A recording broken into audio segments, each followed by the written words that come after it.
Москва шаарында кыргызстандык мигрант кыз келиндер тобу мушташып кетишкен. Бул тууралуу жергиликтүү басмалар укук коргоо органдарынан билдирүүсүнө таянып жазып чыгышты. Маалыматта окуя Хачатурян көчөсүндө катталган. Мушташ катуу болгондуктан аларды жергиликтүү жашоочулар ажыратууга дай алышкан эмес. Милиция кызматкерлери келип, урушту токтотуп, 5 аялды милициянын бөлүмүнө алып кетишкен. Алардын басымдуу бөлүгү жаш кыздар болгон. Эң улуусу 40 жаштагы аял. Саламатсыздарбы? Видеого лайк басып, жана каналыбызга эң туура жазылуучуларыбыздын катарына кошулуп, подписаться деген кнопканы басып туруп, жандагы коңгурочону басып коюңуздар. Ушул эки нерсени аткарып койсоңуздар болду. Ош кыйыш болуп кетсе, Сапар Исаковду сырткы күчтөр колдойбу? Тилеги жаман адамдар тынчтыкты бузууну ойлошот окшойт.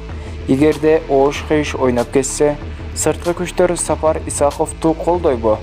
Ушул жагынан тымыздын сөздү желдей таратышып, жыландын башын кылтыйтып жатышканы кандай? Шамал болбосо чөптүн башы кыймылдабайт дейт экс-премьер-министр.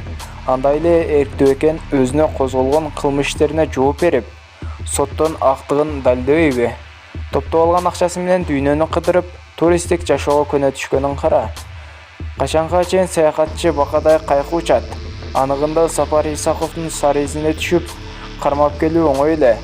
Ал үчүн бийлик чыгынып, саясий эркин көрсөтүү гана керек, деп жазылат Азия News газети.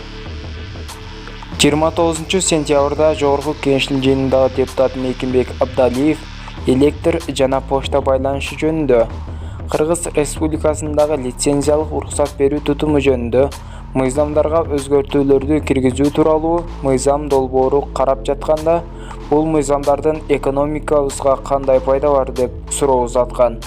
Мамлекеттик байланыш агенттигинин директору Талант Калыков мыйзам долбоору аткезчиликти азайтуу жана уурлукту жок кылууга багытталган деген. Депутат Матраимовдун системасын жок кылабыз деп бүт бизнести Казакстанга өткөрүп салдык. Ушундай болуп калбайбы деп сурады. Талант Калыков 80% телефондун баары Бириккен Араб Эмиратынан келет. Бул мыйзамды кабыл алганда тоскоолдук пайда болбойт деген.